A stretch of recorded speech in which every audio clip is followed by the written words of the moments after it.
from slamming a door on his wife's finger, He slammed the door so hard that I lost a finger. to treating nurses like servants by spilling urine on the floor. Here are the 6 most manipulative and narcissistic patients ever featured on My 600 Pound Life. Starting with Michael Dominguez, who appeared in Season 5, Episode 8 as a 600-pound patient submerged in his own rage and entitlement. Being brought up in an extremely strict household, Michael unleashed his fury on his wife, Ronnie, accusing her of not caring about his struggles. He often harassed his wife and children verbally, snapping at them over the smallest things.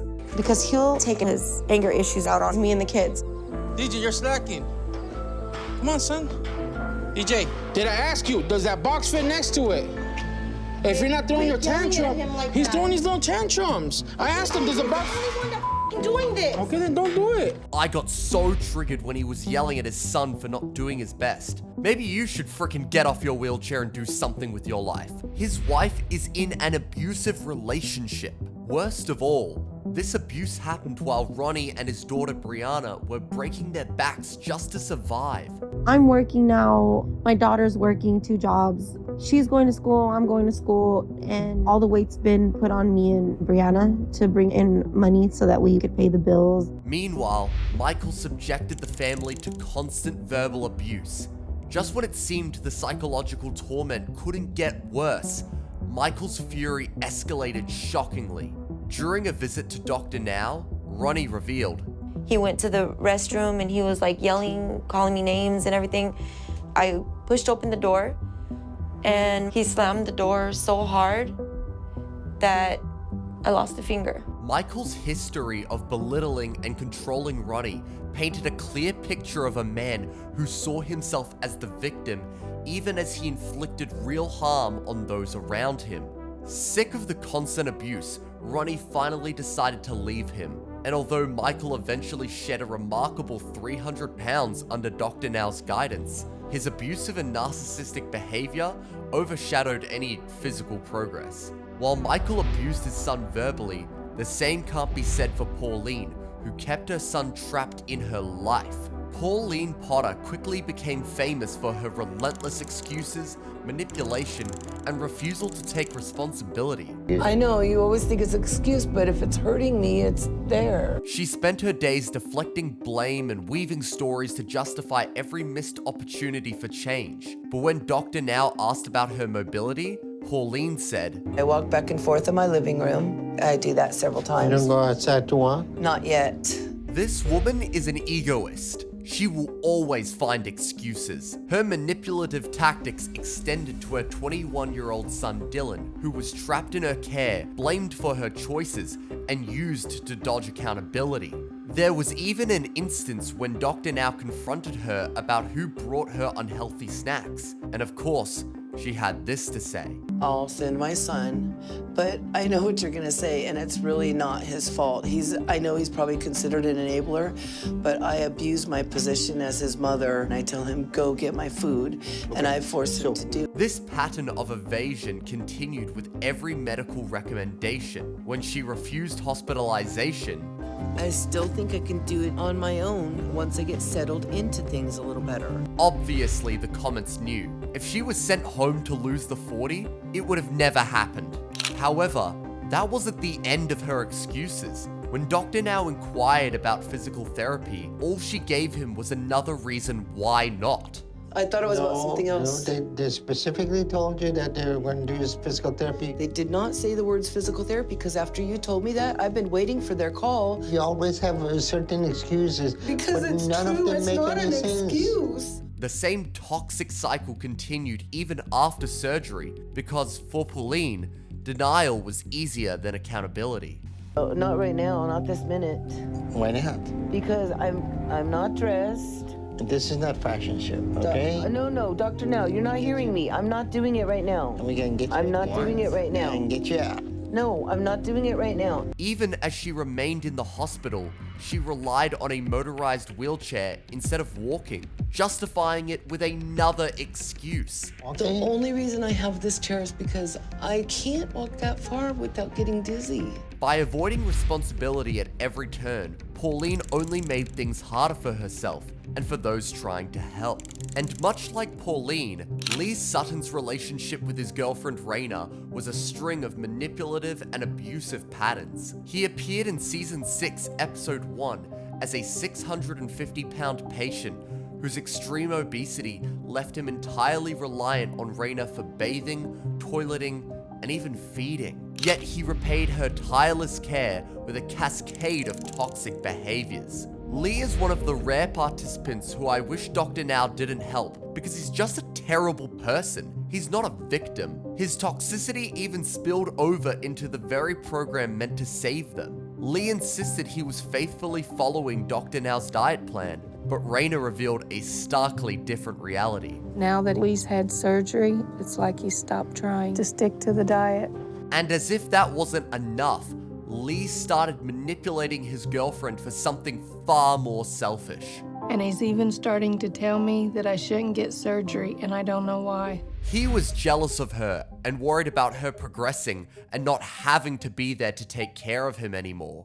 But undermining her hope was only the beginning, as his manipulation quickly escalated into outright verbal abuse. I have never cussed you, called you names like you do me. You cuss me, you call me names. However, things started getting serious when Lee revealed he physically abused Raina during a therapy session. There's only been a couple instances. It ain't like I hit her every day, but... With each act of violence, viewers were starting to feel increasingly angry towards Lee. Raina should get away from him as soon as possible. I would never stay with a violent man. He's a creep. All the while, Lee's world revolved solely around his needs as he barely registered the sacrifices Raina made. His most narcissistic act came when he stormed out of a session when Dr. Now questioned his overreacting and failure to follow the diet plan. I'm done with this conversation. Go to her. No, we're gonna finish with you. No, we're not finishing with me. You're making me mad. You sit down right there. You sit down right over there. No, Wait, sit down. And when that ego finally snapped, things couldn't get any worse. In a fit of rage during another heated moment, Lee did the least expected thing. Actually, I wasn't intending to hit her. I was taking it and beating the kitchen up, breaking stuff, and she stood and got in the way, and she got hit in the head with it.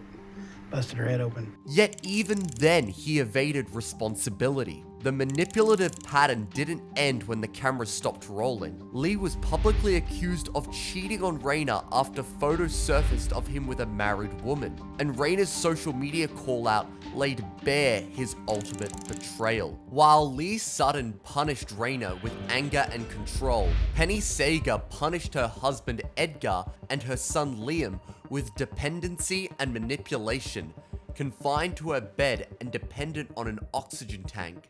Penny turned her helplessness into her greatest weapon, and it was only when Dr. Now prescribed a strict diet plan, her true colors emerged. Despite undergoing life-saving surgery, she asked nurses to sneak her extra food, erasing every ounce of progress and prompting Dr. Now to voice his alarm. I'm very concerned about Penny's behavior. She's not losing weight anymore. She's being given the right diet. There's no reason why she shouldn't lose more weight while she's in the hospital. Penny must have somebody sneaking her food. Beyond sneaking food, Penny mastered the art of manipulating information to evade responsibility. She alleged, "They never gave me a diet plan," and downplayed the severity of her condition by refusing to stand or walk. She wants me pulled up to that and to come out and load her into that. Most notably, she wielded her oxygen to exaggerate her helplessness, despite tests showing she didn't need it. If your oxygen saturation is better than mine, why do you need to have oxygen? I don't know the technical reason, but at 20 minutes, my fingers and lips get blue. Like right now, I'm starting to be very uncomfortable without the oxygen.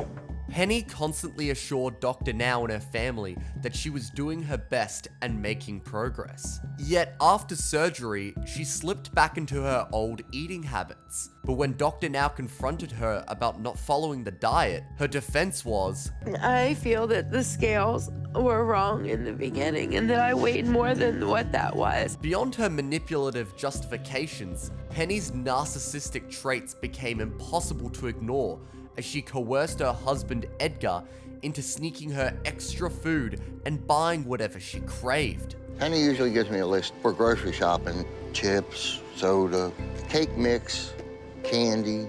It's usually junk. Eventually, Penny and Edgar have decided to return to Maryland, with Penny believing she'll be more successful with her weight loss back home. Yet even in this decision, she further made Edgar to shoulder all physical and emotional needs. Right now, I'm her full-time caregiver, so I can't go out and earn money. We're just living on her disability. As Penny's commitment to recovery remained non-existent, she started skipping appointments with Dr. Now, refusing to leave her bed. You can get up and stand up on a scale. We can check your weight. I can't stand today, honestly. And not I'm today? too weak. Okay. And requiring ambulance transport for every visit she attended. She enjoys being the victim and enjoys the comforts gained by being disabled. Her refusal to take responsibility, constant excuses, and emotional manipulation of her family cemented her as the show's most frustrating star. I've never been this frustrated with a random person before. I don't care if she would be my partner, family member, or friend. I wouldn't stand her 1 second. She's so comfortable being a victim, it's actually pathetic. While Penny's manipulation trapped her family in a cycle of dependency, Angela's delusions trapped herself in a cycle of denial. Angela's story began long before she stepped into Dr. Now's clinic, burdened by past traumas and the weight of losing custody of her children. The next day, they were like, "You've got child endangerment charges against you." And my mom was letting it stay that way. And I'm like, "Why aren't you more on my side?" And she wasn't. She's like, "I'm on the kid's side." I remember going to like an emergency court hearing a week later. She could have let me have him, but she didn't. She wanted to keep Andrea. From her initial consultation with Dr. Now, she described the significant challenges she faced, including debilitating lymphedema and immobility, as contributing factors to her weight regain after the 2002 surgery. Feeling sorry for myself because I can't move around. I used the lymphedema as an excuse on my leg. So when I started not moving around, I just eat. And I eat the wrong stuff, and I eat a lot of it. Despite her openness about these struggles, her journey in Dr. Now's program proved difficult. She experienced multiple setbacks, including missed appointments, making endless excuses, and spiraling into no-shows. Number one, because the family don't want me to go. And of course that makes me feel good because they love me. Number two, I do think there's no need for me to live in Houston. While lying about progress, saying, "Not that I know what my weight is, but I can now fit in my van. I now don't sit in my bed. I now go walk, and I don't sit in my house. We go out and leave the house every day. And I wasn't able to do that. Now I can." For which Dr. Now had to deliver a reality check. Angela, you're more delusional than I thought if you still think you can manipulate. And when it comes to this program, you're not special. And lying to me about your weight is not going to get me to tell you what you want. You have one option. If you want to do this and save your life, come back down here and show me where your weight is at. And then we can start doing psychotherapy to try and find a way to get through to you. In that moment, she went back to Ohio, becoming only the second star in the show's history to quit outright. What kills me is that these people reach out for Dr. Now's help, then sit there and waste his time and take up a spot that someone who really wants and needs the help could be using. Throughout her episode, Angela perfected the art of deflection, turning stalled progress into her family's fault. Main reason is family. Nobody's supporting me. Nobody's wanting me to do this. No, not even my daughter. She takes advantage of others and takes her anger and frustration out on the ones helping her. This evasion escalated beyond her personal circle, when she even blamed the production team, accusing the show of staging scenes and forcing cast members to eat, while insisting, "What you are seeing is nowhere near the truth. None of us know, we just know what they showed on TV." What could have been a life-changing transformation tragically ended in 2023, cut short by manipulation and a string of excuses. She talked a good game, but at the end of the day, the scale talks and the bullshit walks. Unlike Angela Gutierrez, Stephen Assanti weaponized his entitlement into outright abuse, bullying everyone from his own family to hospital staff. So it sounds like a perfect storm of dysfunction is coming, and we may be facing the hardest challenge yet, try to help the Assantis. Stephen's destructive behavior began with berating his brother Justin and later escalated to stealing his post-operative painkillers. He doesn't want people to know that he's still a junkie, that's why.